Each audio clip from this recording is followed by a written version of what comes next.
ça pour Saint-Vincent-de-Paul.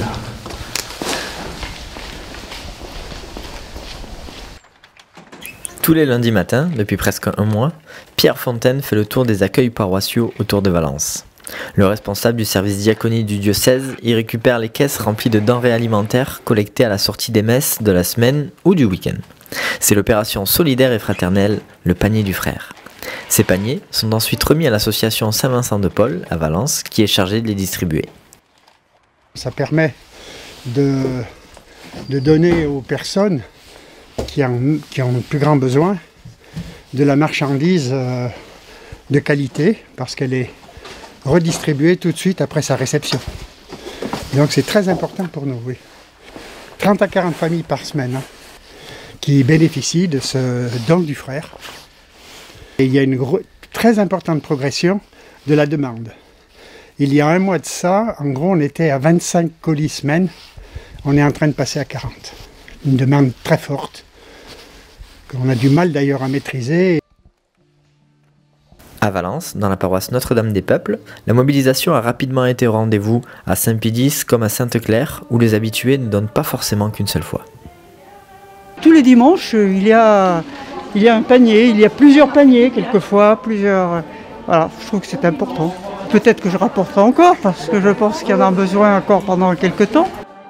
J'ai la possibilité de le faire et je trouve ça important d'aider les personnes en difficulté. Voilà, et c'est une manière à moi de participer à l'aide humanitaire, on va dire. Voilà, tout simplement. Il faut aider, faut que tout le monde s'entraide chacun pour essayer de se sortir de cette situation un peu compliquée. Le père Zacharie, curé de la paroisse des Hauts-de-Valence, a été le premier dans le diocèse à lancer cette opération solidaire pour aider les personnes qui ont du mal à joindre les deux bouts. J'ai juste lancé l'appel et à ma grande surprise, j'ai vu que les chrétiens eux-mêmes se sont mobilisés pour partager avec tous ceux-là qui sont dans le besoin. C'est une manière pour nous d'être très proches de celui-là qui fait appel, qui frappe à notre cœur, qui frappe à nos oreilles, qui frappe également à nos yeux. Nous sommes une paroisse qui est dans un quartier populaire, donc forcément on n'est pas insensible à ce qui s'y vit. Donc, au quotidien, nous voyons des gens qui sont dans le besoin, des gens qui sont en quête de nourriture. Et voilà pourquoi nous avons répondu favorablement à cet appel-là. Cette opération est une manière pour l'Église d'être beaucoup plus concrète dans tout ce qu'elle professe au quotidien. Cette collecte alimentaire est un moyen à chacun, on a un appel de chacun à aller vers celui qui vit la galère et qui n'a pas toujours les mêmes chances.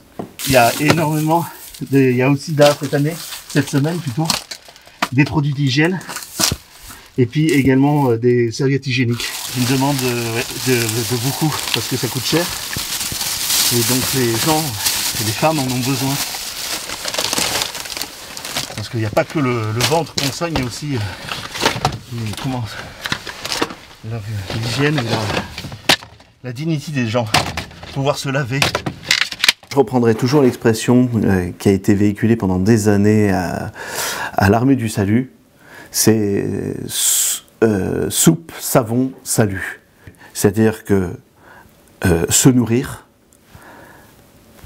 sa dignité, pouvoir se laver, s'entretenir, entretenir son corps, et ensuite on peut évangéliser une fois qu'on a tout ça. Mais une chose est sûre, c'est que l'important, c'est que nos paroisses et nos communautés paroissiales prennent conscience de la place importante des personnes qui vivent en galère et qui vivent en périphérie de nos paroisses. C'est pas une énième collecte alimentaire. On voulait pas que on retombe dans les anciens travers, c'est-à-dire faire du distributif alimentaire. Utiliser la distribution alimentaire pour prendre conscience chacun que les gens les plus fragiles, les plus pauvres dans nos paroisses ont une place de choix, une place en premier. Et il fallait qu'on trouve un moyen de rentrer en contact avec les gens qui sont au bord du monde. En plus du sac de nourriture qu'ils emportent, il y a une très très importante besoin de parler, de discuter, de dire ce qui leur arrive, etc. Voilà. À ceux-là qui hésitent aujourd'hui ou qui réfléchissent, je veux tout simplement leur dire que sur notre paroisse, populaire. Ceux qui reçoivent nos dons sont très sensibles et ils se réjouissent de ce que nous faisons pour eux. Donc si eux également, ils peuvent nous aider dans cette démarche-là, qu'ils sachent qu'il y a des gens qui aujourd'hui en ont besoin.